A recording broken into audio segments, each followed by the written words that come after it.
Before the world called him his airness, before the sold-out arenas and sneaker empires, Michael Jordan was just Mike, a wiry kid growing up under the North Carolina sun, chasing greatness before he even knew what it looked like. Michael Jeffrey Jordan was born on February 17, 1963, in Brooklyn, New York. But it wasn't the towering skyscrapers or the roar of a city that shaped him. It was the quiet grind of Wilmington, discipline, and humility. His father, James, a factory supervisor, taught him how to work with his hands, and later how to play baseball. James was more than a dad. He was a confidant, a best friend. Their bond would stretch across decades and eventually shape some of Jordan's most emotional moments on the global stage. By his senior year, college scouts were circling. The University of North Carolina, under the legendary coach Dean Smith, landed him. But at that point, Jordan wasn't the #1 player in the country. He wasn't even the top player in his class. That was a title often given to future NBA stars like Sam Perkins or Patrick Ewing. Michael Jordan was good, but not yet great. That part was coming. When Michael Jordan stepped onto the campus of the University of North Carolina in 1981, he was just another talented freshman. The buzz was modest. He was athletic, sure. Quick, absolutely. But there was no neon sign pointing to destiny. Not yet. Under the watchful eye of legendary coach Dean Smith, Jordan would soon learn that raw talent wasn't enough. At UNC, the game was played with discipline, patience, and total buy-in to the team philosophy. For someone as competitive and aggressive as Jordan, that wasn't always easy. In Dean Smith, archival quote, "Michael had all the tools, but what impressed me most was how coachable he was. He listened, he learned, and he wanted to be better every day." Jordan had to adjust. He wasn't the focal point of the offense. He wasn't jacking up 25 shots a game. He was a freshman learning the ropes under a strict system, but he was watching, absorbing, and biding his time. That time came sooner than anyone expected. March 29, 1982. The NCAA championship game. The North Carolina Tar Heels versus the Georgetown Hoyas. It was a battle of giants. Dean Smith chasing his first title, John Thompson's swarming Georgetown defense, and future NBA stars on both sides. With just seconds remaining, the Tar Heels trailed by 1.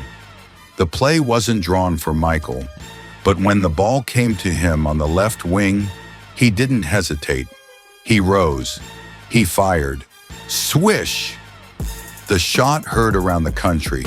Michael Jordan, 19 years old, had just hit the game-winning jumper in the national championship.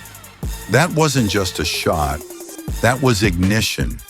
That was the first time the world saw Jordan's nerves of steel, his fearless confidence, his destiny crystallizing in a single perfect release. Michael Jordan said, "After that shot, my name became known. But I didn't feel any different. I still had work to do." And he meant it. Jordan returned to UNC with a growing reputation. Over the next 2 seasons, he would evolve into one of the most complete players in college basketball. He won the Naismith College Player of the Year award in 1984. His jumper became lethal. His defense sharpened. His athleticism turned heads, but it was his mentality that turned futures. During the summer of 1984, Jordan was selected to the U.S. Olympic team, coached by Bobby Knight. This was still the amateur era. No dream team yet, but even then, Jordan stood out. In Bobby Knight interview, "I've never seen a kid that competitive. He doesn't want to win. He has to win." But the path forward was clear. In just 3 years, Michael Jordan went from a promising high school guard to a national champion, an Olympian, and the most electrifying college player in America. But even then, most people had no idea what was coming. June 19th, 1984. Madison Square Garden buzzes with anticipation. The NBA draft is underway. With the first pick, the Houston Rockets select Hakeem Olajuwon, a dominant big man and a safe choice. Next, the Portland Trail Blazers, already stacked with guards, choose Sam Bowie, a talented center from Kentucky. Then with the third pick, NBA Commissioner David Stern steps up to the podium. In David Stern, archival, with the third pick in the 1984 NBA Draft, the Chicago Bulls select Michael Jordan from the University of North Carolina. It was the moment that changed basketball, and maybe all of sports, forever. When Jordan arrived in Chicago, the Bulls were far from the powerhouse they'd later become. The franchise had suffered years of mediocrity. Attendance was weak. The city wasn't exactly buzzing about its team, but all of that was about to change. From his very first game, Michael Jordan was electric. He soared, slashed, and scored like few had ever seen. He didn't just play the game, he attacked it. Michael Jordan said, "I wasn't waiting. I wasn't going to come in and be just another player. I wanted to make an impact, right away." And he did. Jordan averaged 28.2 points per game in his rookie season, a stunning number for a first-year player. He was fearless, taking on veterans, dunking over centers, and playing with a swagger that had been missing in Chicago for years. Fans started showing up. Air Jordan mania was beginning, and off the court, something unprecedented was happening. Jordan had signed with Nike before his rookie season. At the time, Nike was an up-and-coming shoe company, known more for running than basketball. But they saw something in Jordan, something different. The result? The birth of the Air Jordan sneaker line. The shoes sold out instantly. Kids lined up for hours. Be Like Mike wasn't a slogan yet, but it was a movement already forming. Michael Jordan wasn't just a player, he was a brand. On the court, he was a phenom. He won NBA Rookie of the Year in 1985 and was selected to the All-Star Game. Though that experience wasn't exactly warm, veteran players resented the hype.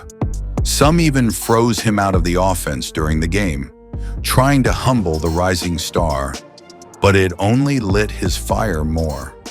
Jordan later recalled, "They wanted to teach me a lesson, but all it did was make me want to destroy them every time we met."